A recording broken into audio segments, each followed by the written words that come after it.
Okay, this video is going over Unit 4, which is reviewing fractions from 6th grade math for the year. So dividing fractions, multiplying fractions, all things fractions. So our first one is find the quotient. Quotient just means the answer to a division problem. So before we can find the quotient, the whole number and the number we're dividing by needs to be written as a fraction. So the whole number we can write as a fraction as 4 over 1. And then when we divide with fractions, we do keep, change,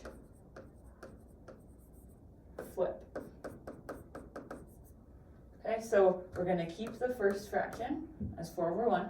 We're going to change the division to multiplication. And then we're going to flip 2/9.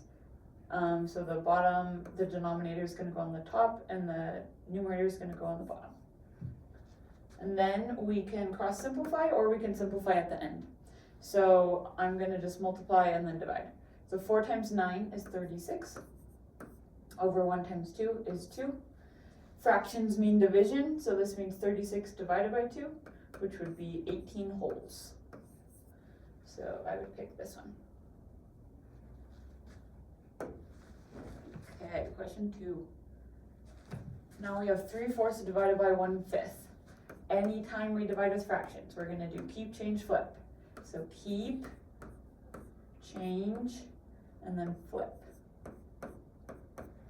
So then we multiply our numerators. 3 times 5 is 15. 4 times 1 is 4. First, before I simplify, I can look at my answer options and see if this is one of my answer options, 15/4. And I do see that it's there. If that answer is not there, then we need to simplify our answer. So 4 goes into 15 3 times, which is 12, which we have 13, 14, 15, 3 more left over. So 3 3/4 would be it written as a mixed number. But 15/4 is there, so that's correct as well. Okay, now we have 9/2 divided by 3/4. We're going to keep, change, flip. So we have 9/2 times 4/3. This time we're going to practice cross simplifying before we multiply. So I look at my diagonal numbers, 4 and 2. I look at the smaller of the two numbers and see if I can divide them both by that number. So I'm going to see if I can divide them both by 2, which I can because they're both even. So 2 divided by 2 is 1. 4 divided by 2 is 2. And then I'm going to look at my other diagonal numbers, 9 and 3. I look at the smaller of the two, 3, and I know I can divide both of those by 3 because they're both divisible by 3. So 3 divided by 3 is 1, 9 divided by 3 is 3. So now we multiply our simplified numbers. 3 times 2 is 6, over 1 times 1 is 1, 6 divided by 1 is 6 wholes. And that's one of our options. Okay, question 4. 4/9 divided by 8/15. Again, we're going to keep, change, flip. Keep, change, flipperoo. This is a great one where you can cross simplify. So I look at 15 and 9, and I know I can divide 9 by 3, and I can also divide 15 by 3. So I'm going to divide them by 3s. So 9 divided by 3 is 3. 15 divided by 3 is 5. And I'm going to look at 4 and 8. I know I can divide both of those by 4. 4 divided by 4 is 1.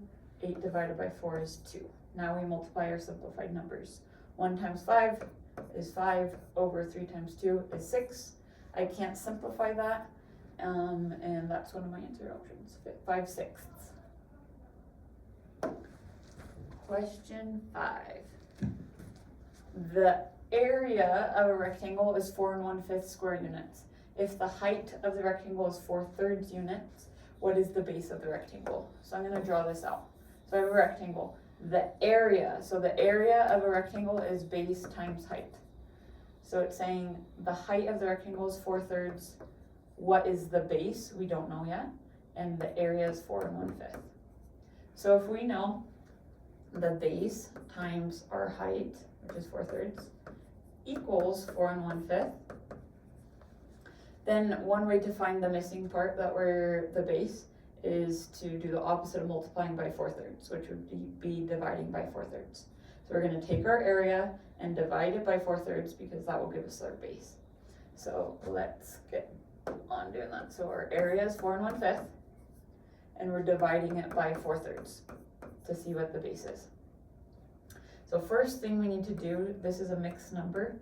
Before we can do keep, change, flip, we need to change this into an improper fraction. So we're gonna multiply and then we're gonna add. So 5 times 4 is 20, and 20 plus 1 is 21. So you write 21 over, and we always keep that same denominator, 5.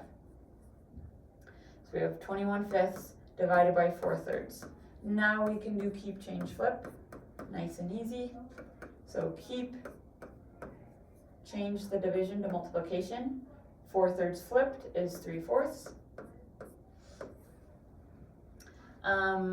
You can look to see if you can cross simplify. I don't see anything I can cross simplify, so I'm just going to multiply my numerators. 21 times 3 is 63. 5 times 4 is 20. We're going to see if that's the answer option. Yes, it is. 63/20. If the answer that wasn't there, then I'm going to write it as a mixed number. 20 goes into 60 3 times with 3/20 left over. Okay, question 6. Last one. Lynn has 2 small baking pans, each shaped like a rectangular prism. So a rectangular prism is 3D. So it's like a box. Lynn's second pan has a length of 8/3 inches and a width of 15/4 inches and a height of 3/2 inches. What is the volume? What is the volume? So volume is length times width times height. And they gave us the 3 dimensions. So what we're going to do with those numbers to find the volume is just to multiply the 3. Okay?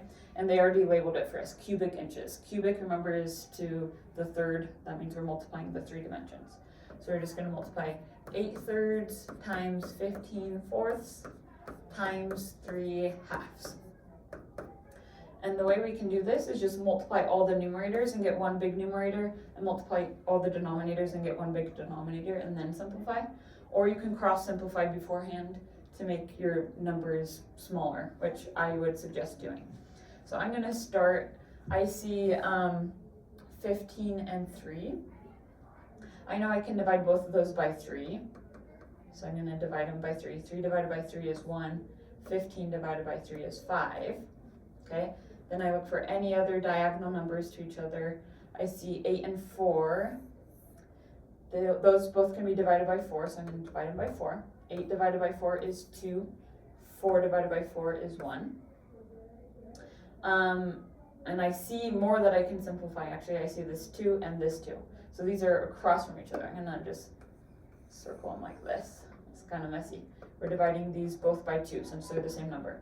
So 2 divided by 2 is 1. 2 divided by 2 is 1. So now I have these numbers I can multiply. 1 times 5 times 3 is 15. 1 times 1 times 1 is 1. 15 divided by 1 is just 15 wholes. So 15 cubic inches. If you didn't end up simplifying all of them, you would get a bigger number. So you may get like 30/2. And then remember, fractions mean division. So 30 divided by 2 is 15. Or whatever numbers you get, you could just multiply and then simplify at the end. But this is one way to do it. But regardless, your answer should be 15 cubic inches.